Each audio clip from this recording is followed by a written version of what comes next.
Update muna nga tayo sa mundo ng basketball at sa Gilas Pilipinas.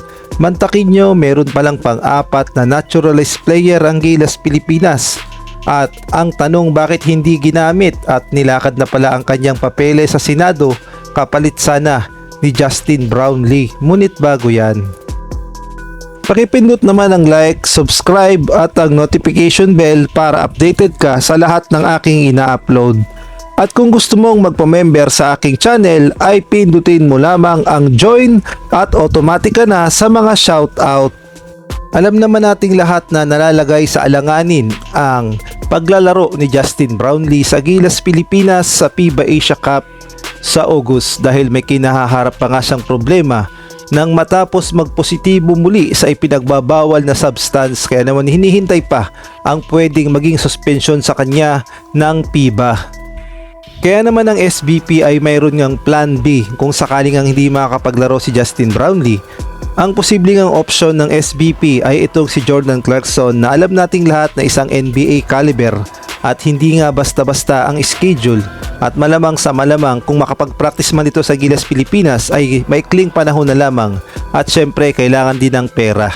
At ang pangalawang option, ito ang si Ange Kwame na alam nating lahat na willing maglaro para sa Gilas Pilipinas, at kung big man ang pag-uusapan ay pwedeng-pwede itong si Ange Kwame at meron na nga siyang masasabi nating team chemistry sa Gilas Pilipinas. Ngunit alam nyo ba na bukod kay Jordan Clarkson at Ange Kwame ay mayroon pa sanang ika-apat na naturalized player ang Gilas Pilipinas. Ngunit bago nga tayo magpatuloy, shoutout muna nga tayo kay Ronald Berbosidad, Marcelino Junior Cruz, Salvatores, Catherine Vigilia, Kuya Moto TV, Jamie Amadar. Isang malaking shoutout din kay Mario Martir at kay Tirso Maseda Tears, at isang malaking shoutout din kay Arnel Legaspi Talento, Robert Aquino, Jeffrey Cruz, Obet Ramos at kay Lynn Cordero. Kung atin kasing babalikan ay dalawa ang pinagpipilian noon, si Justin Brownlee at ang pang-apat sana na naturalized player ng Gilas Pilipinas, at nilalakad na nga yan sa Senado ang kanilang mga papeles. At eto nga si Senator Francis Tolentino ay meron pa ngang mungkahin noon sa SBP. Ang sabi nga noon ni Senator Francis Tolentino, kailangan daw ay magkaroon ng Team B at Team C ang Gilas Pilipinas sa men's at women's division upang may option ang SBP. At dito nga sa article ng Senate of the Philippines ay willing talaga si Senator Francis Tolentino noon na tulungan ng SBP na manaturalize si Justin Brownlee at ang pang-apat na naturalized player. At ang tinutukoy ko nga na pang-apat sana na naturalized player, walang iba kundi itong si Cameron Oliver, na alam nating lahat na naglaro sa Talk and Text Tropang Giga at napakaganda ng kanyang ipinapakitang performance noon sa PBA. At sa isang laro nga, kung hindi ako nagkakamali, kontra Magnolia, siya ay umiscore ng 43 points, 17 rebounds at 5 assists. Sobrang halimaw talaga ang kanyang ipinakitang performance. Kaya nga lang ang nakapagtataka ay biglang nawala sa eksena si Cameron Oliver at mas pinili ng SBP itong si Benny Boatwright, na alam nating lahat na mas matangkad, na may height na 6'10", at masasabi nating magaling naman talaga. At alam nating lahat na lumalakad na rin ang naturalization ni Benny Boatwright sa Senado kay Senator Angara, kaya nga lang ang problema ngayon ay hindi na nagpaparamdam itong si Benny Boatwright at wala na ngang balita.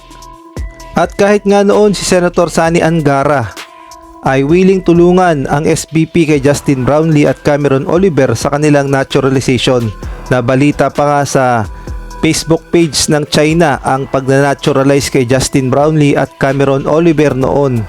At pagkatapos nga ng taong 2022 ay wala nang balita kay Cameron Oliver at naglaro na lamang siya sa NBL Australia dahil hindi na rin naman umusad ang kanyang naturalization sa Gilas Pilipinas, at kalaunan niya ay lumipat siya sa CBA sa China at doon nga siya naghalimaw ng todo.